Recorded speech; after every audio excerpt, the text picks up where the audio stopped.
Right. All right, so welcome everyone for this new edition of TCS Plus. We're very pleased to have Madhu Sudan today.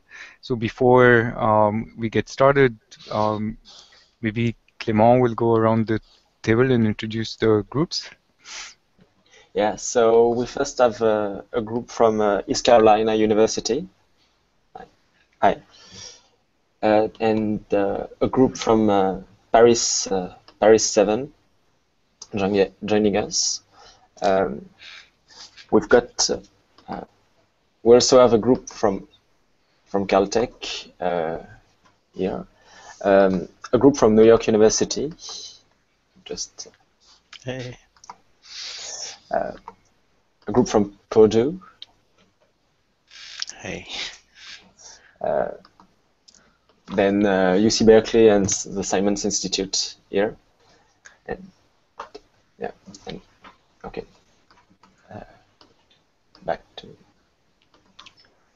Okay, so welcome everyone. Let me acknowledge everyone who's helping in the background. So Clément Canon is running the Hangouts today, and then we have Oded who joined us, and also as usual Gautam Kanath and Thomas Hollenstein and in India, they are helping out. And today I'll be the moderator for Madhu's talk. So before that, let me say that 2 weeks from now, we'll have Shai Halevi talking, and then on April 15th, Shayan Oves Karan will be giving the talk. But today, we're very, very pleased to have Madhu Sudan from MIT and MSR Research New England. So Madhu got his PhD from UC Berkeley in '92. And then he was professor at MIT, and then he moved to MSR in 2009, I think, and then, so now he has a joint position in both institutions.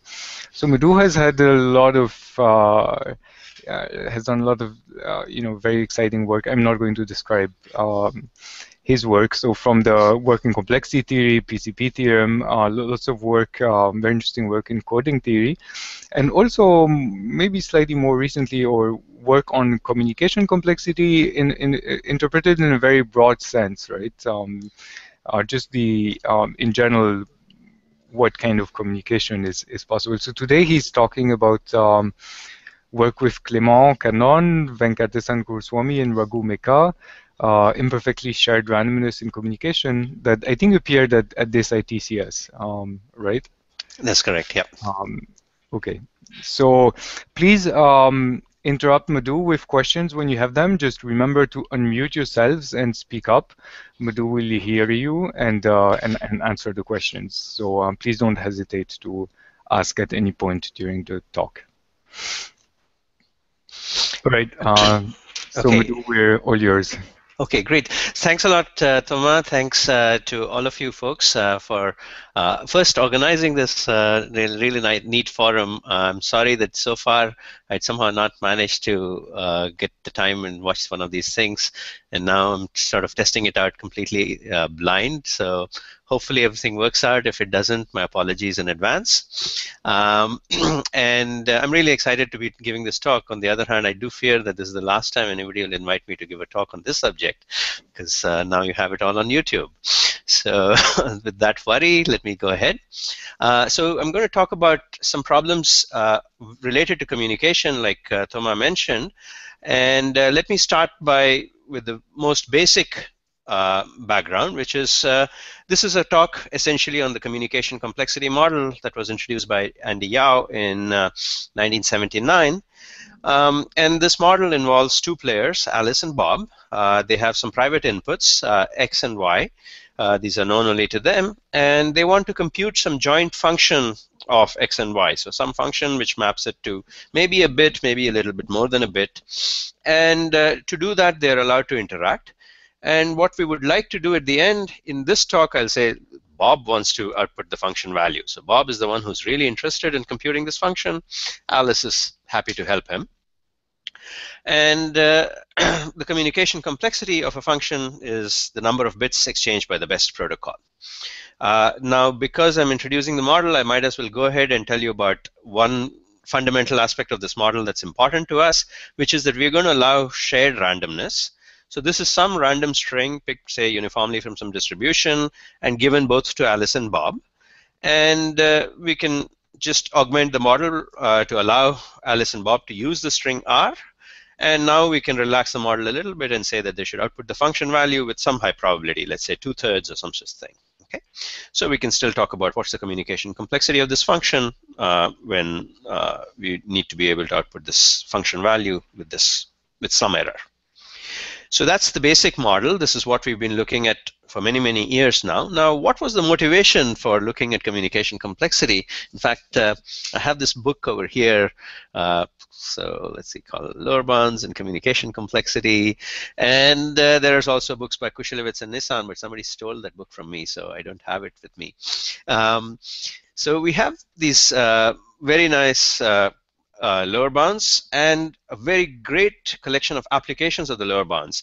They're applied in circuit complexity. You can get lower bounds in streaming based on this thing. You can get lower bounds on data structures. Recently, this extended formulations, etc., etc., etc. Lots of work on lower bounds. But the funny thing is, not so much focus has been paid to the question of, and do upper bounds in communication complexity mean anything? And if there's a moral point I want to make in this talk, it is that actually they do. So if you want to consider what is the right model for communication, for example, when I sat here designing this talk, what was I thinking about? Would the Shannon model capture it correctly, or would the Yao model capture it correctly? So there's two possible answers here. Well, if you want to reproduce this talk, you just want to produce the same exact talk on YouTube and present it, then Shannon model is great. But if you really, I'm thinking of you as a human being. You're going to be asking me questions. It's going to be interactive, but it's also whatever I put on the slides is based on a function of what you know. I presume already you know about Shannon and you already know about Yao, or at least have heard these names. All of this is information that I'm taking into account in designing the talk. When I start talking about this kinds of settings for communication, really the appropriate model is that of Yao. It's not that of Shannon.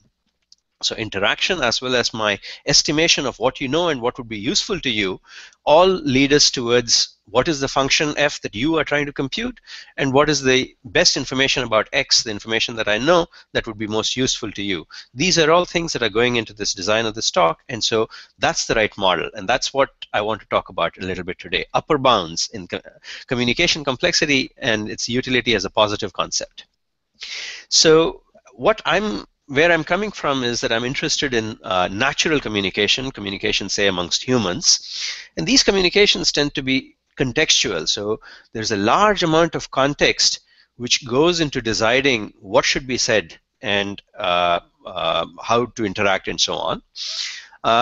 And there's also an assumption that a large part of this context is really common to both of us. But if you actually want to pin down what is common, it's not going to be something precise. It's just that in this large space of things, there are some portions which I think I expect you to really know fairly well, but not maybe the exact details. So maybe I know that there is the news of the day, but not exactly which news articles you may or may not have read. And so there's a large context. There's only a small amount of uncertainty about this context, and at the end, all our communications tend to be short. Even a 1-hour talk I would consider as short relative to the length of average human being, and the context is really all our past experiences go into designing the context. So there are short communications coming with very large inputs, and this is the kind of communication complexity that I want to be talking about today. So can we use communication complexity to study communication amongst human beings, amongst things, even devices that tend to have large context and are doing short interactions?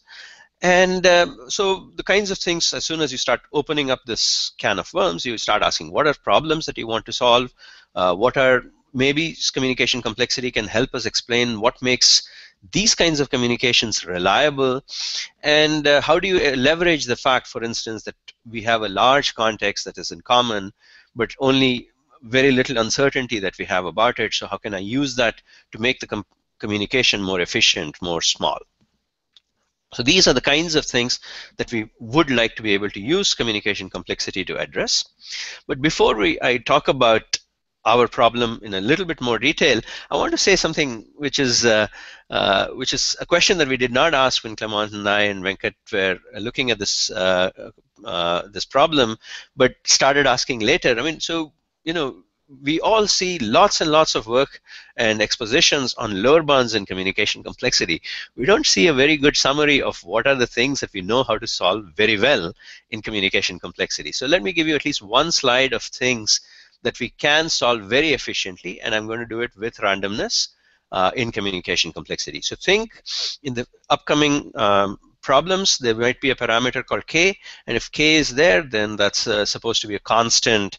We want to do things with constant communication complexity, even though input sizes may be very large. Okay, so just to get give some context to our own talk today. So what are some easy problems? Okay, equality testing is a classical, well-studied, easy problem.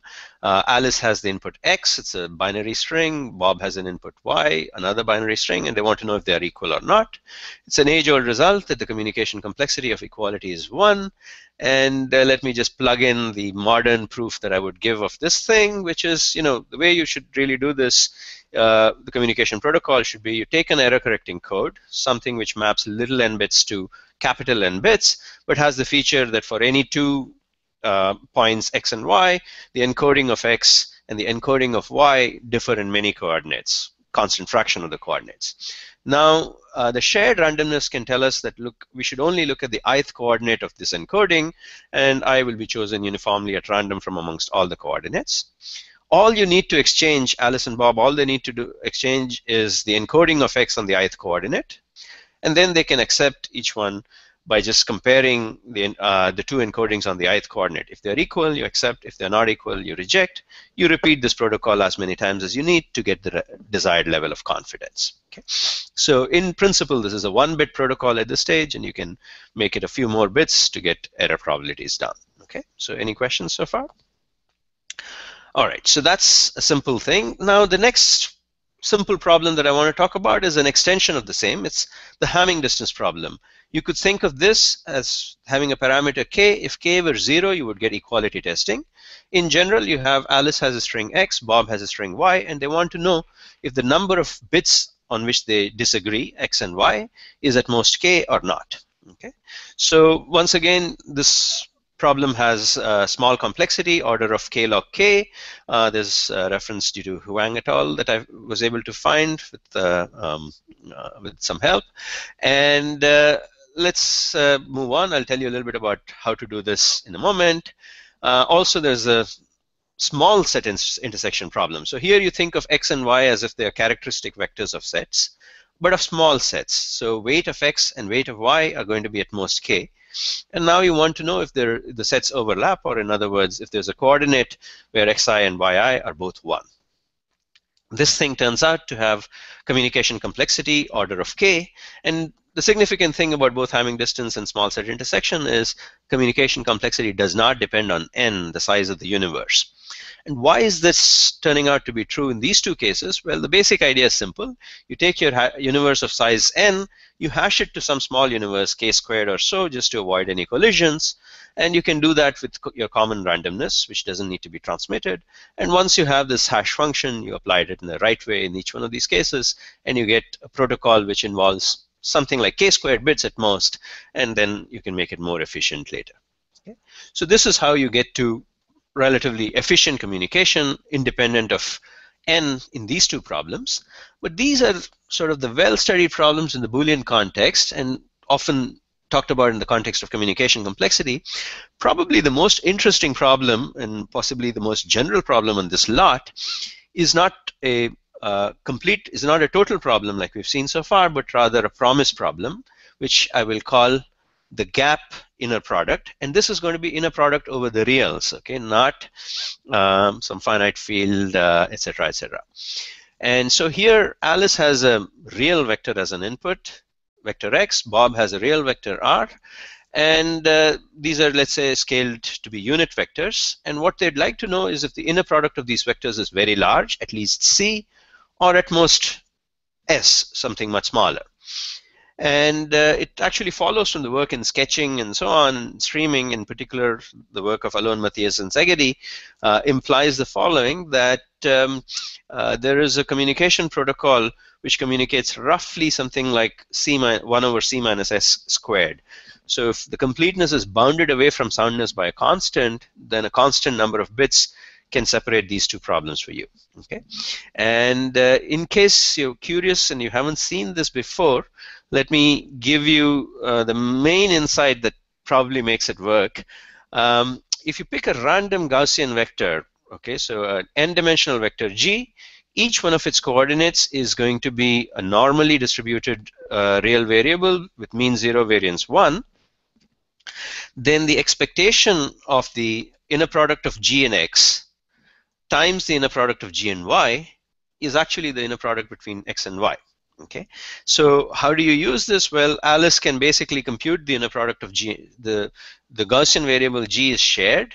Alice computes the inner product of G with X, and truncates it to within finite precision, and then sends the finite value over to Bob, who can now compute the entire expression on the left and get a good estimate of the right-hand side. And now it's up to us to estimate variances and so on, and that leads to this analysis. Okay, so these are all examples of very nice, easy communication complexity problems. All of these have the feature that you can communicate very efficiently, constant number of bits, even though the size of the universe is huge, n, and so on. Okay, so these are some problems that we want to keep in mind as we make progress. But going back, our interest is in human communication. And oh, by the way, I should thank my students Badi and Pritish for sort of explaining all the results on this paper and sort of giving me a bit of a taxonomy of what was known. All right, so going back to my question about human communication and can we understand this, one of the things that we're really interested in understanding is that, when humans are communicating, there is this large common shared context, but there's always some uncertainty about what actually precisely is shared. So nothing definitely is known, but a lot is expected to be vaguely known. Can we somehow use communication complexity to model this problem and study it? So are there communication mechanisms that can overcome uncertainty about this common context? So now the question comes up, how do you model uncertainty? And there are many possible models. Let me give you two sort of vague directions which are not concrete, they're not supposed to be precise, but rather things that one could explore, but we don't. So for example, in the standard Yao model of communication, there was a function f that Bob wanted to compute. And we said Alice knows this function, but what if Alice actually has only approximate knowledge of this function? Would you still be able to get interesting protocols that allow Bob to get his answer even though Alice is somehow only is uncertain about what he wants? That would be a pretty good model for natural communication. Another one of these settings is, somehow Alice's and Bob's input should really be considered huge, but also maybe they're pretty strongly correlated. So we sort of understand each other, but we don't know exactly what each other knows. So these are some sort of ways in which we could probably model uncertainty. That's not what we did. We decided to look at one of the simplest parameters, simplest features of communication complexity, and introduced a little bit of uncertainty there. And what was this feature? This was the one that was always accidental to the problem at hand. This was the randomness. So Alice and Bob, we used to assume, share randomness perfectly, but from now on we won't do that. We will instead say that they're only going to share it approximately, and I'll tell you formally what that means, and then try to see what happens to communication complexity when they start communicating with imperfectly shared randomness. So we could go back to all these examples from the previous slide and ask the question, can you actually do these things efficiently? And one of the things that we want to, that's one of the things that we want to talk about. Okay. So the rest of the talk, okay, how am I doing? All right. Toma, you're going to keep me in control on time, right? Sure. Right now you have plenty of time. Right. Okay. Sounds 40 good. minutes. Yeah. Okay, sounds great. So I'll first introduce very quickly the model of imperfectly shared randomness in communication complexity. I will go sort of at a leisurely pace over some of the positive results.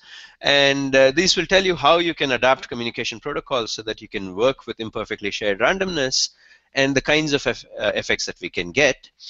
And then the results that we will get will show some weakness, and we will try to understand if we can actually prove that these weaknesses is inherent to the model, or if it is just a weakness of the protocols we were able to come up. Okay. All right, so what's the model? Imperfectly shared randomness. Here, Alice is going to get some random string R. Bob is going to get string S. R and S are supposed to be correlated, but also random individually. So there will be a sequence of IID pairs. So the first pair, that R1 and S1, will be independent of the second pair, R2 and S2, and so on for each I. And each pair is distributed identically with the following parameters. There will be a parameter called rho, which will be the correlation between Ri and Si. I'll think of Ri and Si as plus or minus 1 rather than 0, 1. This allows me to express some things succinctly. So Ri and Si are uniform random bits, which means that the expectation of Ri and the expectation of Si are each 0, but they are not independent, but they are not perfectly correlated either. So Ri does not equal Si. The expectation of Ri times Si is going to be exactly rho. Okay, so that specifies this distribution completely, and we are just going to consider, and Alice and Bob can sample from this source of correlated pairs as many times as they want. Okay. Now we could try and solve any communication complexity problem in the setting and ask what kinds of answers we get. So a little bit of notation, and this will also allow me to tell you a little bit about the background. So we will use ISR sub rho for imperfectly shared randomness with correlation rho of some function f will be the communication complexity of that function when you have rho correlated bits, when Alice and Bob have rho correlated bits. The communication complexity would be the classical communication complexity, which was what you could do with perfectly shared randomness. Another thing to compare against, we won't do much of this, but just maybe in this slide, is what could you do if they don't have any shared randomness, but they have just private randomness? You could ask this question. This has been asked before. And let me first notice that these two, perfectly shared randomness and private randomness, are special cases of imperfectly shared randomness. The first is the special case with rho equal to 1. So you have perfect correlation. And private randomness is when you have perfect independence. So Alice and Bob really don't share anything. Okay, so that's with rho equal to 0. Okay, so these are the two extremes. And we could ask, what can you do when rho is somewhere in between? And let me give you a starting point for, at least for Boolean functions, this is true. Communication complexity of a function with perfectly shared randomness is the smallest quantity we can think about. It's a lower bound on the imperfectly shared communication complexity with correlation rho. And this is upper bounded by private randomness. Sorry, there's a question from Kay. Do you want to ask a question? And yep.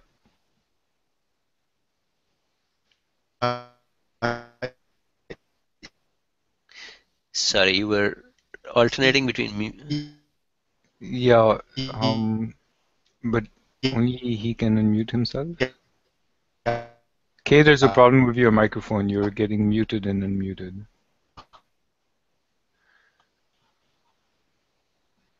All right, I think you're unmuted. Can you ask now?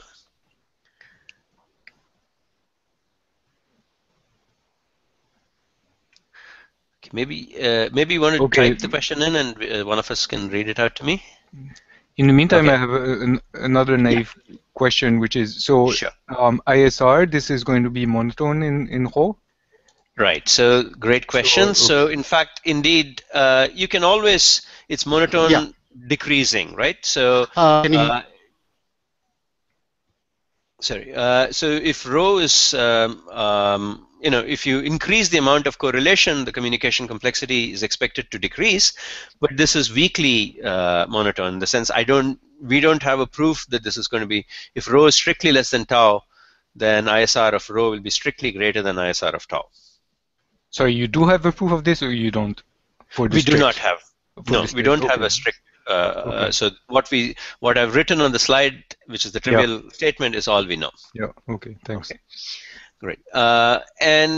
So one thing that we should know is that the private randomness, private communication complexity of a function was always known as a result due to Newman to be upper bounded by the communication of a function plus log n. So in the past, people would say, well, log n, that's as good as a constant, so why do we care? But in our case, especially when our motivation is massive n and very little communication, an additive difference of log n could be a huge amount. So we really want to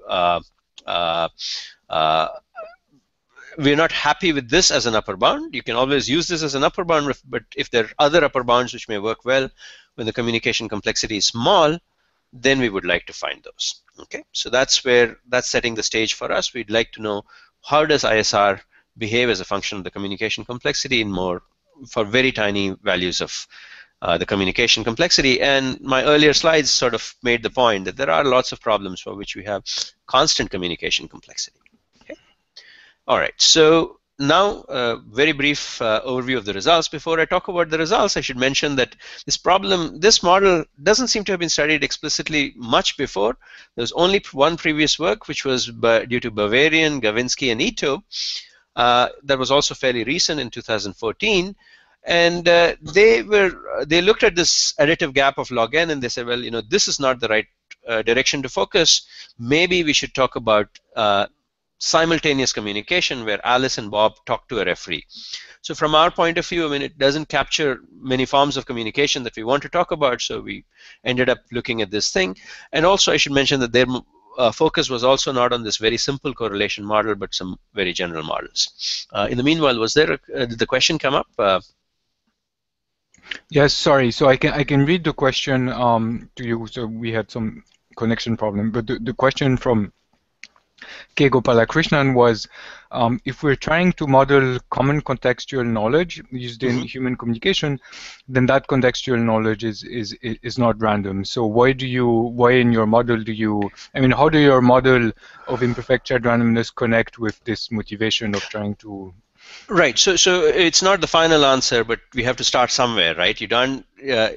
It is good to start understanding that there is a lot of things, but we're not going to come up with one paper which will completely settle what human communication is going to look like. So we want to start by saying how much of our understanding of communication complexity under a clean mathematical model, how much of it can you sort of start to, how much of the model can you start to destabilize and still get good results? So imperfect randomness is one of the simplest things that we could probably look at. You could say that all my experiences are a mixture of some randomness in the universe followed by some algorithmic processes, and so maybe some sampleable sources and so on. But getting to the extreme of being able to capture everything, what kind of context we are working with is a extremely hard problem. And that involves a lot more than the simple mathematic. It won't lend to a clean mathematical model anyway. So we just wanted to start with some very simple setting where you could actually talk about something that is shared and something that is not perfectly shared. Right, okay. Thanks. Sure. All right. So now going back to this paper of Bavarian et al., they show that actually even in our model, I mean, our model is much stronger. You can do much stronger things than what you can do in their model. So they show in their model, and hence it implies something in our model as well, that equality testing actually has a constant bit protocol. So what we could do with constant bits with perfectly shared randomness continues to hold even if the randomness is not perfectly shared in our model of correlation. So this is one of the many things that they show. But you could ask, okay, so this was one constant bit communication problem. This translated to constant communication. What about the others? So what we are able to show is that if you have any promise problem F whose communication complexity is at most K, then for any row which is strictly greater than 0, so if it's row 0, then you have private randomness. There's not much we can do. But with any correlation at all, you get an imperfectly shared communication complexity, which is exponential in K. So we don't know what went on here, whether the constant here was sort of exponential and that constant there, but it's possible. But here when we start looking at general problems and which have communication complexity k, you get an exponential blow up in our result. This is the positive result that we show. And then we show a sort of a partial converse. There exists a promise problem whose communication complexity is at most k, and the imperfectly shared communication complexity turns out to be exponential in k. Now, in both cases, there are some constant factors missing in front, so which I've suppressed because of notational simplicity, and I'll talk about it more later. Okay, so these are the two results that I want to talk about in the rest of the talk. All right, so let me first start by giving you our proof of equality testing. And hi, Madhu? Yes. I have a quick question. Can you go back to the previous slide quickly? Sure thing. So for that, the converse, is that for any row that's true?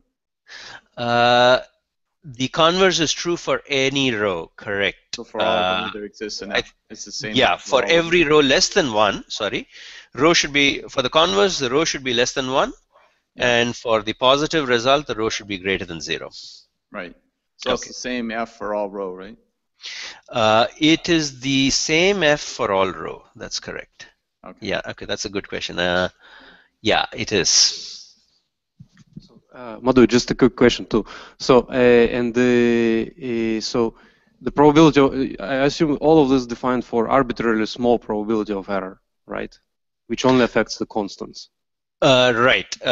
This is all true for, I mean, let's say the error has been fixed to at most 2/3 or some such thing, and then no, but here it's very crucial, right? Because now you have this raw business. I mean, you want epsilon to be, let's say, I mean, right? I mean, maybe there is some threshold that you can do something with probability of error raw, but not raw over 2, right? Right. No. I mean, you can definitely still do repetitions and amplification in the setting, right? Because you still have independent.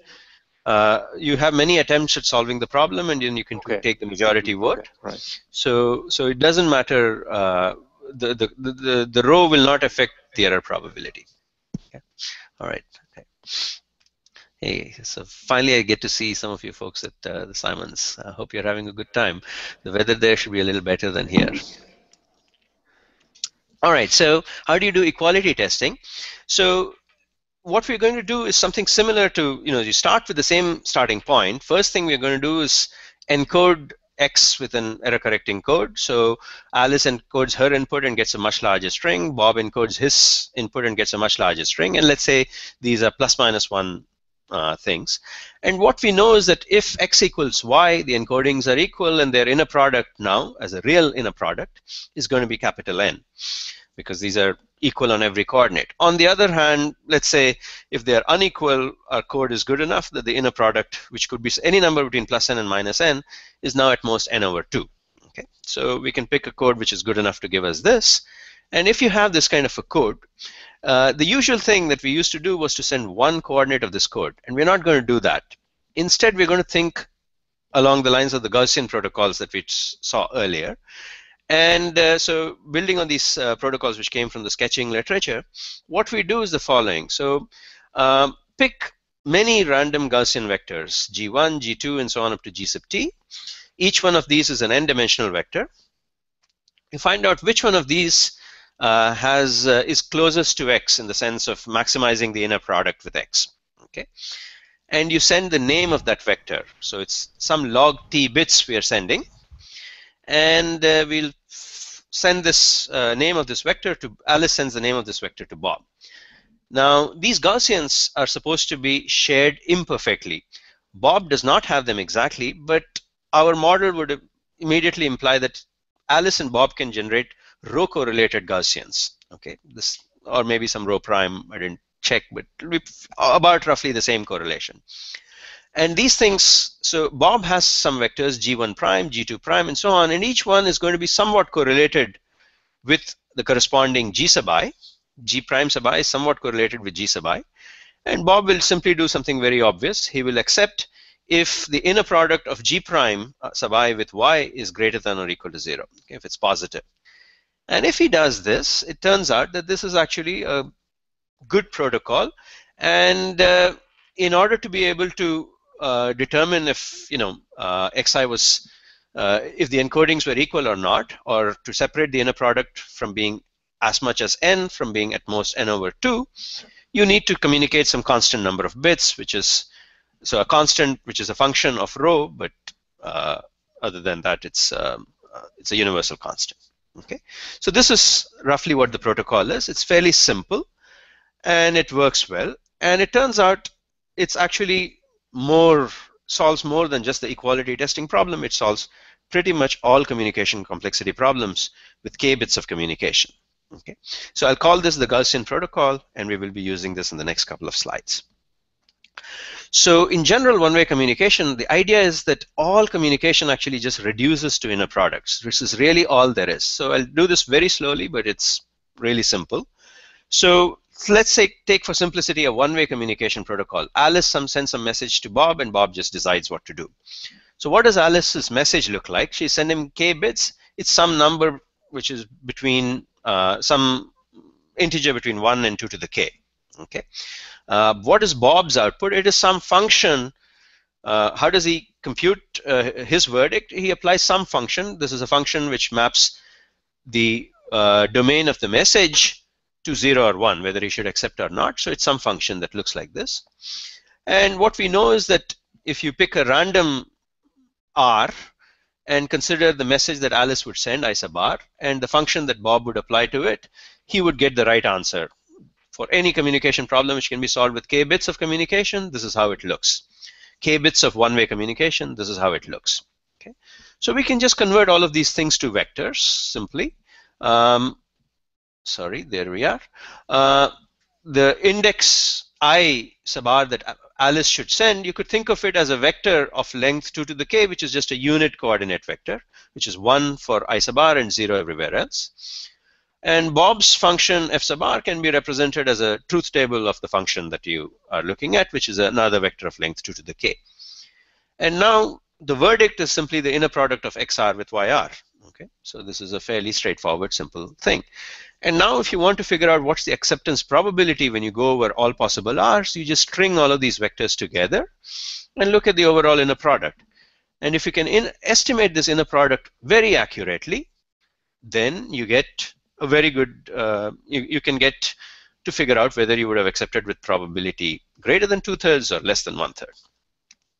So how well can you estimate inner products? Turns out the Gaussian protocol that I mentioned on the previous page can estimate inner products of unit vectors to within plus or minus epsilon with something like 1 over epsilon square bits of communication.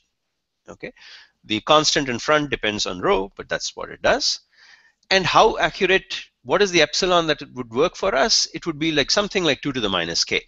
Okay, so an epsilon of 2 to the minus k roughly tells us how to separate acceptance probability of 2/3 from rejection of 1/3. And it's 2/3, 2 to the minus k, because there's very little information in Alice's, this 2 to the k bit vector in which only one coordinate is a 1. So it's a sort of there's a very tiny correlation between, at least from Bob's point of view, between his vector and Alice's. So this is what you need to do, and the protocol that I gave already solves it. So you just apply it, you get a 2 to the k bit communication protocol for one-way communication protocol for with imperfectly shared randomness. Okay, so any questions at this stage? All right, so what about two-way communication? The answer is it's still decided by inner products. Now, this is not something that I've seen explicitly anywhere, but you can just do this, it's a triviality more or less. You can prove this fairly, it's an elementary statement.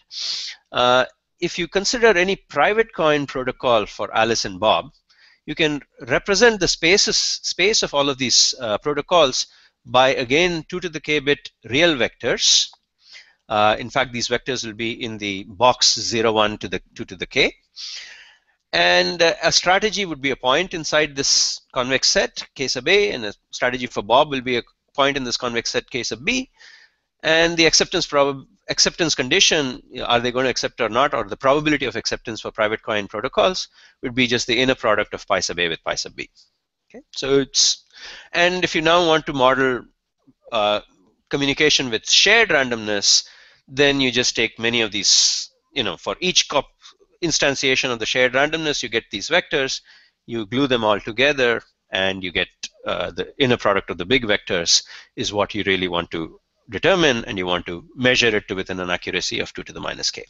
Okay, so putting all of these things together, you have, if you have any problem which has communication complexity of k, its imperfectly shared randomness communication complexity is also at most 2 to the k. And by the way, this could be two-way communication. The resulting communication protocol is always one-way. Okay, so we know that you can't convert an arbitrary two-way communication protocol to one-way with less than 2 to the k, but here you get it with an additional bonus that you don't need the randomness to be perfectly shared either. All right, so that's the positive result, and now I want to start talking about the negative, the matching converse. Okay. All right, so this is the main technical result in the paper. It's a matching lower bound. It says that there is a promise problem whose communication complexity is at most k, and this promise problem, actually the one-way communication complexity is at most k, and we show that it has a lower bound on the communication with imperfectly shared randomness, which is exponential in k, and this lower bound happens even when Alice and Bob can do two-way communication. So this is about as strong a converse as you can hope for. Before we go anywhere, let me at least tell you what this problem is. This is a somewhat unfamiliar problem, but eventually everything gets down to inner products over the reals. Okay. But this is going to be an inner product with a twist. It's a sparse inner product problem. So Alice is going to get a sparse vector x, Bob gets a vector y, and they want to estimate if the inner product is very high or very low. What is sparsity? It means that the weight of this vector x is going to be very small, 2 to the minus k. What is k? The k is this communication complexity that we are striving for with perfectly shared randomness. So the weight of this vector is, so think of it as every coordinate is 1 with probability like 2 to the minus k roughly. And Bob gets a uniform vector, let's say. I mean, he gets a vector. We'll fix the distributions later, but mentally you can think of it that way. And the promise is that either the inner product is as high as it could be. Well, the maximum inner product you can hope for is 2 to the minus k times n, the weight of x. We want it to be almost 90% of that. In the bad case, we want it to be more or less uncorrelated. So in which case you would get 50% of 2 to the k minus n. We'll say 60% is okay. Okay. And these are the two settings that you want to distinguish. And we want to we claim two things about this problem. That it has a perfectly with perfect randomness, you get k bits of communication, order of k bits. But with imperfectly shared randomness, it takes exponential in k bits. Okay, so that's the goal from now on, and let's see how much of my 14 remaining slides I get to in 14 remaining minutes.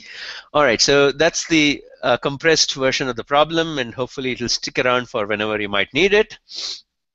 Okay, so first thing is the Gaussian protocol, because we are trying to estimate inner products to within an accuracy of 2 to the k, will take 2 to the k bits. So we need to get a lot better in the perfectly shared randomness. And how do we do that? Well, the idea is simple. If xi is non-zero, and Alice knows this, then yi is very correlated with the answer. So Alice just needs to tell Bob, here is a coordinate I on which xi is non-zero. How do you do that? You use your perfectly shared randomness to start picking out indices one at a time. I1, I2, I3, and so on uniformly. Alice sends to Bob the index of the smallest first variable amongst this thing, I sub j. She sends the index j, where xij is non-zero. If xij is non-zero, we expect yij to be 1. If we are in the yes case, we expect it to be 1 with probability at most a half in the no case. So Bob simply accepts if yij is 1, and this works out. And what's the communication complexity here? Well, j has, the smallest index where xij is non-zero should be about 2 to the k, right? Because each index is non-zero with probability about 2 to the minus k. And so you want to send a number between 1 and 2 to the k, it's going to take you about k bits of communication.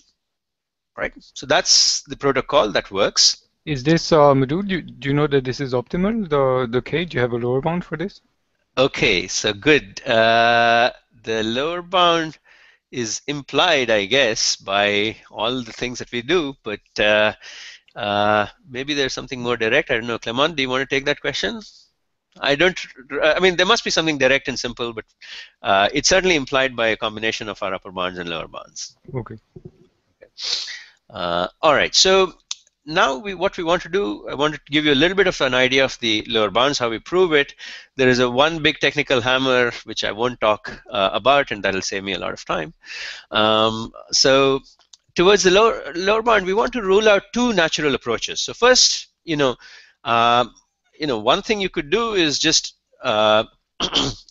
so Alice and Bob could just ignore the problem that they're working on and just say, look, we have a lot of correlated bits. Let's get a few perfectly shared bits out of those. Let's extract some randomness out of this correlation.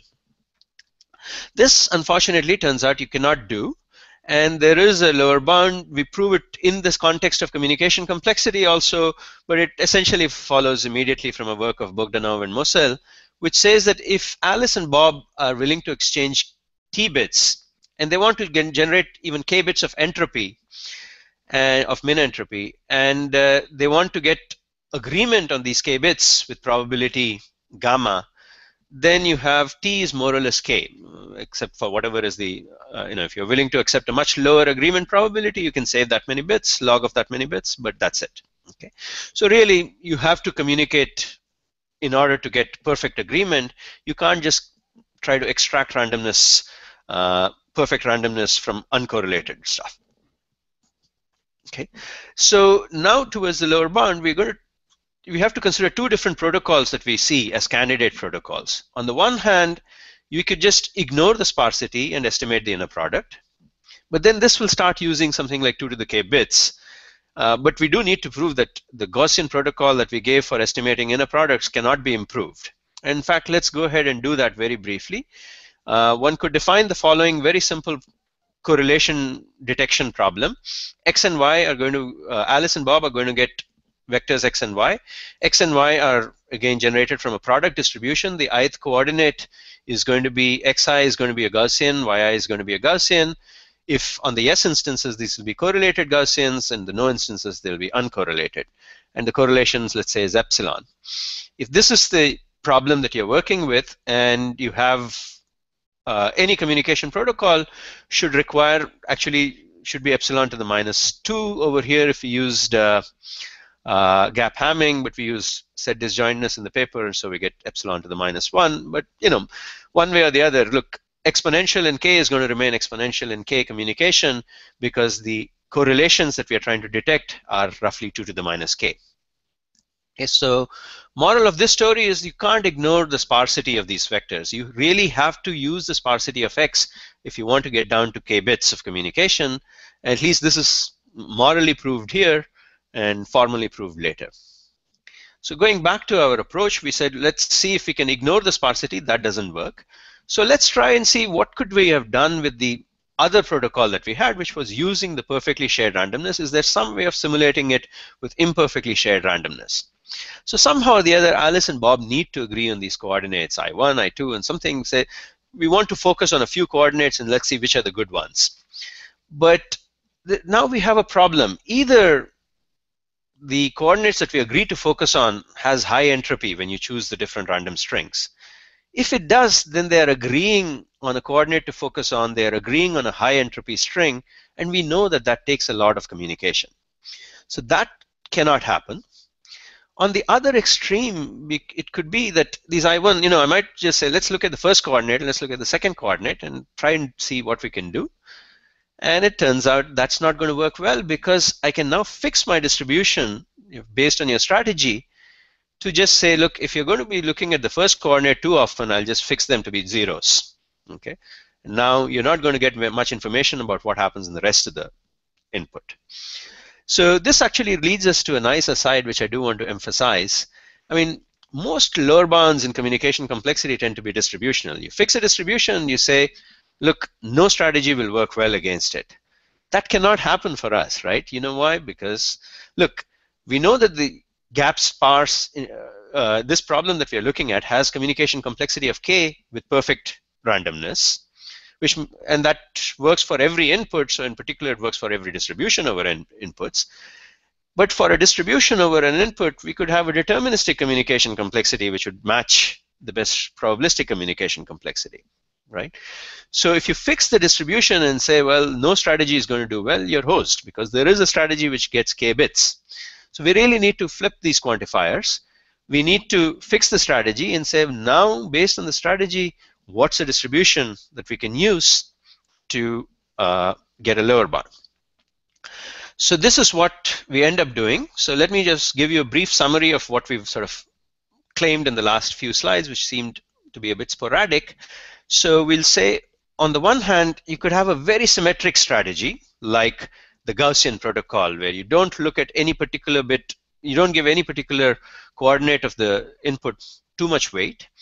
Those tend to 2 to the k bits of communication. On the other hand, if you have a very asymmetric strategy, like x1 and x2 and xk have very high influence, we will fix the distribution so that these coordinates will not even influence the answer. The third possibility that you could try to use is somehow agree on a random coordinate and give it a large amount of influence, but then you can't agree. So we have a lower bound on agreement, and that won't work.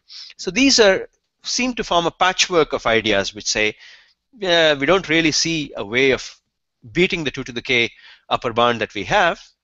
And it turns out that you can actually prove that this patchwork of ideas works completely, and to do so you just use the invariance principle of Mossel, O'Donnell, and Oliskewicz. So let's see how we're doing on time. Toma, 5 minutes? Yeah, 5-10 minutes, even if you want, I think is fine, because we started a little bit late. Okay, so let me start with 5, and then we'll see if we'll negotiate for 5 more. Sure. Okay. Can I make you lose one though? Just a quick question.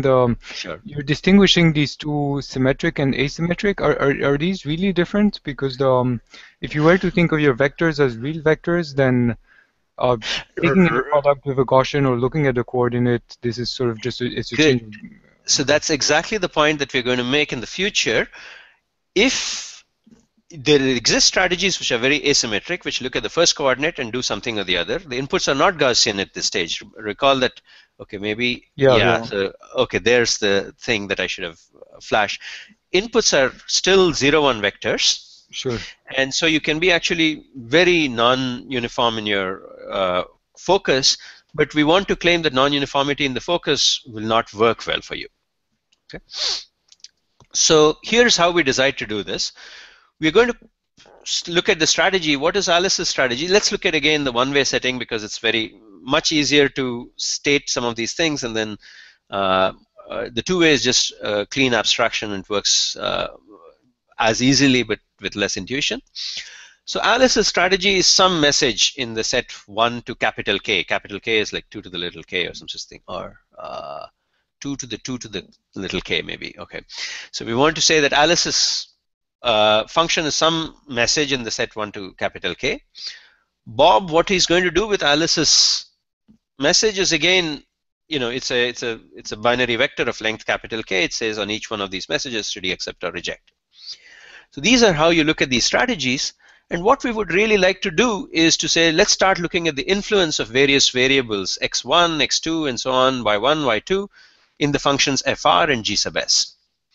If there is a pair xi, yi, which has very high influence on this pair fr, gs, even when you sort of are sampling r and s at random, we'll just set both of these coordinates to 0. And this better not happen too often, because you know, no particular choice of I should be chosen, should have, no pair of functions has too many influential coordinates, and we will say, look, if it turns out that this guy has got influence much more than, you know, 1,000,000 over n, then we will just set its value to 0. Okay? So we have, we've managed to set maybe some little o of n fraction of bits to 0. It's not going to influence the final outcome much anyway. The inner products can still be, we have a lot of flexibility to vary them. Now what we're going to do is the following. In the yes instances, we'll just pick xi and yi to be correlated bits. In the no instance, they'll be independent bits. Okay, so we've fixed the strategy. Now we are looking at fixing the distributions. And on these distributions, what we will say is the following. if you happen to have one of these bad coordinates where xi and yi, the strategies paid a lot of attention to them, well, the strategies paid attention, but the distribution doesn't put any emphasis on it, so this is not going to be of any help. And you can prove this by a simple reduction. If I is not bad, but it happens to be influential in both cases, then it's somehow turning out that the two players are agreeing on a coordinate I, which has high entropy because it's not in this bad set. And on the other hand, we know that agreeing on a high entropy element like I should take us at least log n bits of communication or something like that.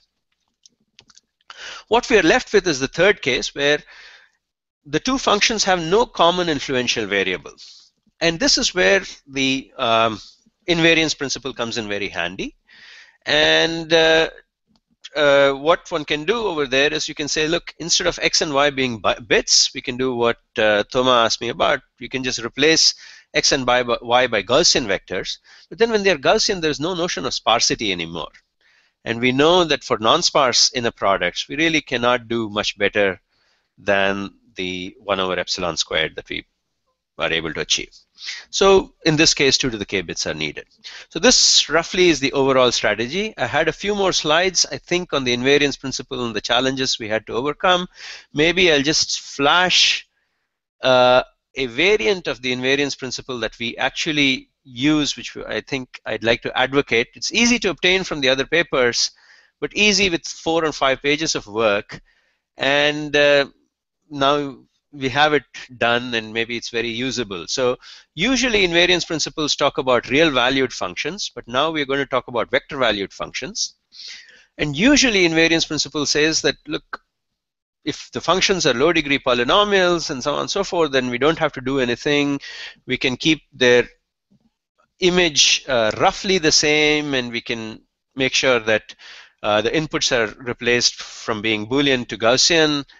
In our case, what we say is, look, you don't have to worry about the range being roughly the same. We can make the range exactly the same. What's very nice about this is, in this context of communication complexity, the range corresponds to a communication strategy.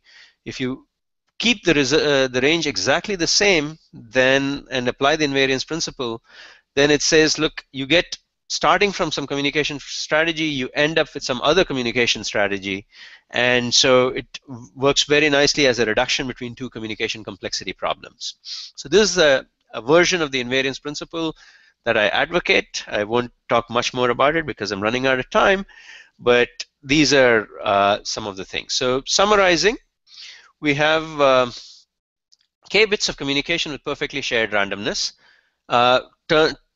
Seems to translate to at most 2 to the k bits with imperfectly shared randomness. So constants map to constants, which is nice, but the relationship amongst the constants is the best possible at this level of generality. You can, of course, look at specific functions and see if you can do better. And along the way, we have this nice invariance principle tailor-made for communication complexity, and we hope that others find it useful. And moving to the broader picture, I think some of you already asked this question. This is sort of a created model of context. It's not the most general model possible, but we need to understand what are the various models of context one could think about, and try to understand what are the notions of imperfection that one can deal with. One of the neat things over here is, on agreement, if we wanted to say we are using randomness, shared randomness to do something, if you said, look, I'll reduce to that problem, I will generate shared randomness and then solve the problems, that would not have worked well at all. That would have taken omega of log n bits of communication for our problem, and we don't want to do that. But what these positive results are telling us is that even in the case where you cannot reduce to the old problem, you can still solve the old problem by alternate mechanisms, even though you're working with a large amount of uncertainty. There's a huge amount of uncertainty, but the answers are still obtained with relatively short communication and very with great accuracy. So and also I think this notion of scale that I'd like to emphasize, which is like we've always talked about communication complexity, and we've always been interested in omega of n lower bounds, but order of constant upper bounds are also pretty interesting as a phenomenon, and especially if you want to try and understand many forms of communication that are happening in a commonplace setting. So rather than using communication complexity as a tool, if you want to use it as a model, then I think the focus should shift to settings where communication is very low, and maybe that's the best possible. Okay. There are many open directions in the technical sense, but I'll stop here and take questions. Thanks, Madhu. Thanks. So do we have questions?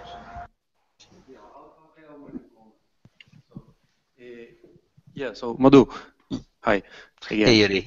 So yeah, so I just wanted to make a comment that so what confused me a little bit is that in information theory we consider the question where Alice and Bob also get this correlated but not perfect bits, right? And then so then you can ask the question: how long a string, a key, they can generate, right, together. And then they want to generate k bits. So this is, I think this is called something like secure key generation problem. I see. And, so basically, they want to convert imperfect shared randomness into perfect. So now, if you don't allow interaction, then you can't even obtain 1 bit. This is Witzenhausen's right. all the result. And then with interaction, I mean, yeah, of course you can generate something. And the exact relation is, I think, I mean, I'm not up to speed with the literature, but I think you can take a look at Prakash Narayan's. Oh, I see. Okay, great. I'll definitely do that. I mean, so we Thrasher positive results too, right? I mean, it will tell you how long is a common string you can generate by how much interaction, and then you can just use the perfect shared randomness protocols. Maybe it's also useful for the converse. I don't know, but. Yeah. Right. So actually, yeah, we did talk about it in the paper, but we were not aware of references. We did. So yes, I mean, in order to generate k bits of common randomness, you do need to send right now omega of k bits, and but it doesn't have to be k. It can be some 1 minus, some. You can save a little bit if you have some correlation. And this is something that we observed as well in the paper, but I suspect more broad things are known. I was aware of the Witzenhausen reference, but not maybe the phrase secure key generation, you said? Yeah, okay. Thanks. Any other question? Otherwise, we'll... I had a related question. So it seems in your proof, I mean the proof.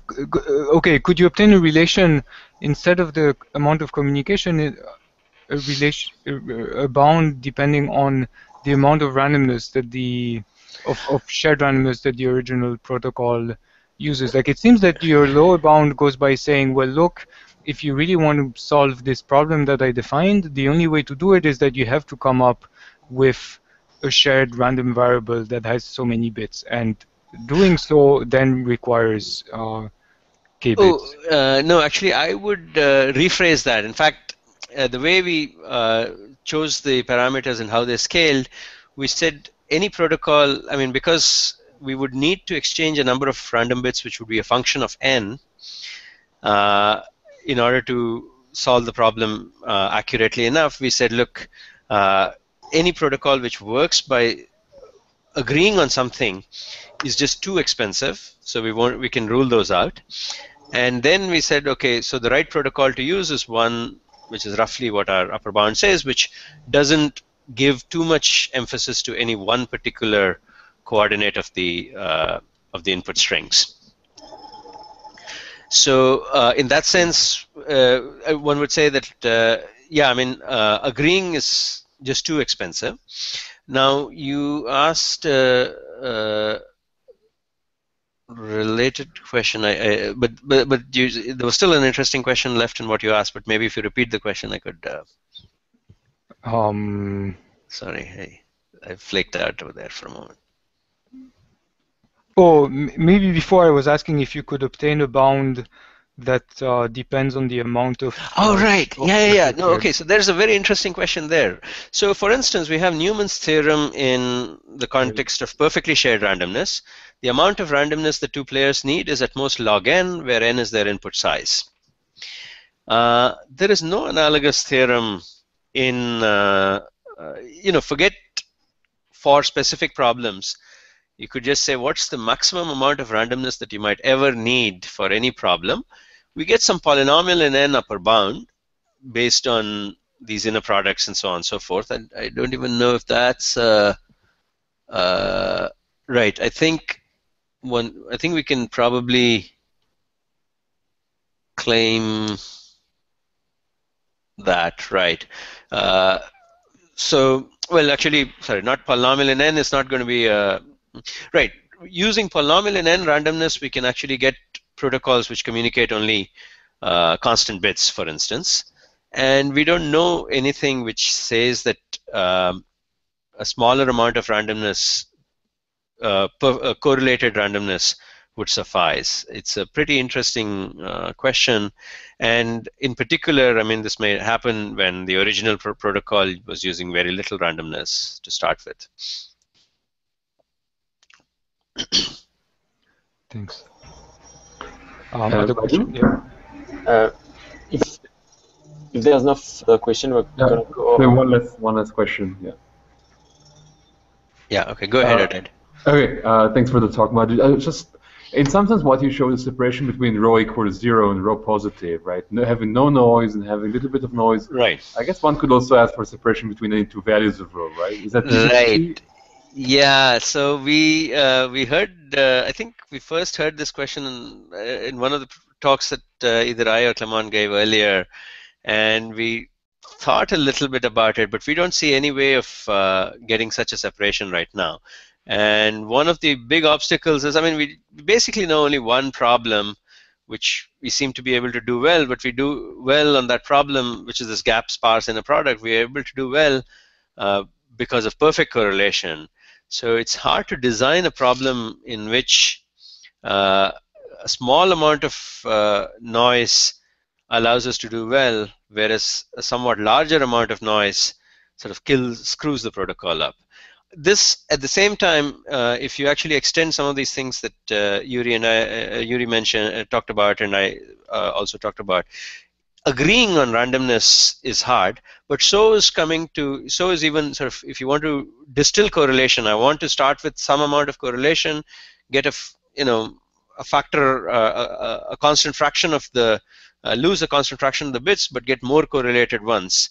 That's also impossible. So we don't see how to improve the correlation, but we don't see how to show a converse which says that, look, a little bit less correlation would ruin your communication, or that you can actually cope with these things by, if the correlation gets a little weaker, you manage to somehow overcome things.